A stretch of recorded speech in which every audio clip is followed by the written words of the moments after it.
কাতারে যে সকল বাংলাদেশি রয়েছেন তাদের জন্য ছোট্ট একটা জরুরি নোটিশ রয়েছে। আপনারা জানেন যে জুলাই গণ অভ্যুত্থান দিবস উপলক্ষে ৫ আগস্ট ২০২৫ তারিখে সরকার ছুটি ঘোষণা করেছে।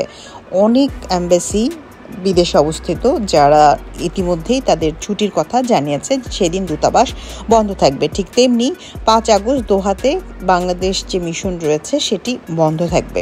কিন্তু ওই দিন যেহেতু ছুটিটি মাত্র ২-১ দিন হলে ঘোষণা করা হয়েছে, ওই দিন কিন্তু অনেকেই এই দূতাবাসে পাসপোর্টের আবেদনের জন্য অ্যাপয়েন্টমেন্ট নিয়েছেন এবং তাদেরকে শিডিউল দেওয়া হয়েছে ৫ আগস্ট।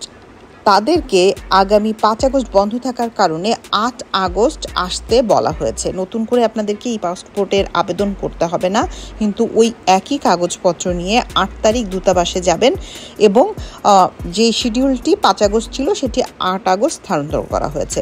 দূতাবাস বন্ধকালীন সময়ে যদি জরুরি কোনো প্রয়োজন হয় সেজন্য তার একটি নাম্বার বলেছে, সেটি হচ্ছে 33662000।